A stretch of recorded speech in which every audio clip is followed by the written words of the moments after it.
హరి ఓం. శ్రీ మహావిష్ణు పురాణం 20వ భాగం. కాలగణనం. శివుడు భూలోకములో నీకు విగ్రహాలు, ఆలయాలు, పూజలు ఉండవు అని చెప్పి వెళ్ళిపోయిన తరువాత బ్రహ్మ నిశ్చేష్టుడయ్యాడు. తపస్సుకని వెళ్ళిన మానసపుత్రులు తిరిగి రాలేదు. సమయం గడిచిపోతోంది.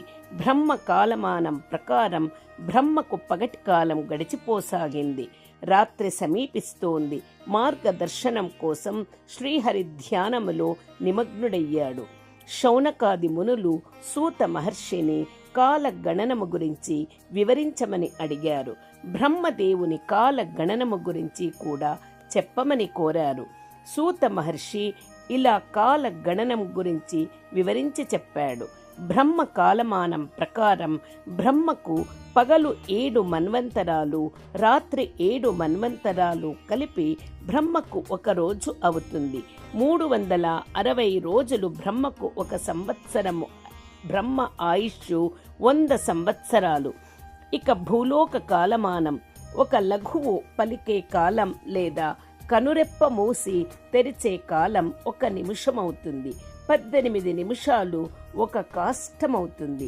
30 కాష్టలు 1 కళ, 30 కళలు 1 క్షణం, 12 క్షణాలు 1 ముహూర్తం, 30 ముహూర్తాలు 1 పగలు, 1 పగలు 1 రాత్రి అనగా 1 రోజు, 15 రోజులు 1 పక్షం, 2 పక్షాలు 1 నెల, 2 నెలలు 1 ఋతువు, 3 ఋతువులు అనగా 6 నెలలు 1 ఆయనం, 2 ఆయనాలు అనగా ఉత్తరాయణం, దక్షిణాయనము కలిపి 1 సంవత్సరం. దేవతలకు మానవుల 1 సంవత్సరం 1 రోజు అవుతుంది. అంటే పగలు రాత్రి. దీనిని సౌరమానం అంటారు. ఇక యుగాల గురించి చెప్పుకుంటే 4,32,000 సంవత్సరాలు కలియుగము యొక్క సమయం. ద్వాపరం 8,64,000 సంవత్సరాలు కలియుగానికి రెట్టింపు. త్రేతాయుగం 12,96,000 సంవత్సరాలు అనగా కలియుగ కాలానికి 3 కృతయుగం 17,28,000 సంవత్సరాలు అనగా కలియుగానికి 4 4 యుగాలు కలిపి ఒక మహాయుగం అంటారు. మహాయుగ కాలం 43,20,000 సంవత్సరాలు. 1000 మహాయుగాలు బ్రహ్మ 1 దినము అంటే పగలు రాత్రి అవుతుంది. బ్రహ్మ పగలు సృష్టి, రాత్రి ప్రళయం. దీనిని నైమిత్తిక సృష్టి, నైమిత్తిక ప్రళయం కలిపి నైమిత్తిక కల్పము అంటారు. ఇటువంటి 30 దినములు బ్రహ్మకి 1 నెల, 12 నెలలు 1 సంవత్సరం. బ్రహ్మ ఆయు పరిమాణం 100 సంవత్సరాలు. దీనిని మహాకల్పమంటారు.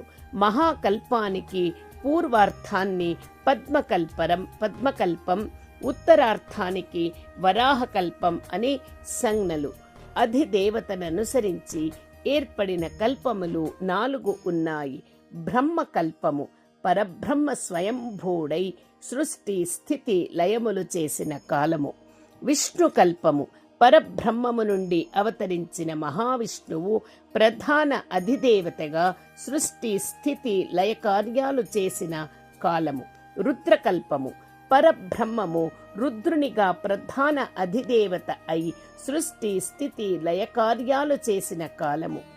దేవి కల్పము లేదా పద్మకల్పము పరబ్రహ్మమునకు అర్ధ శరీరమైన నారి శక్తి రూపిణిగా అనగా పరాశక్తి అధిదేవతగా సృష్టి, స్థితి, లయ కార్యాలు నిర్వర్తించిన కాలము.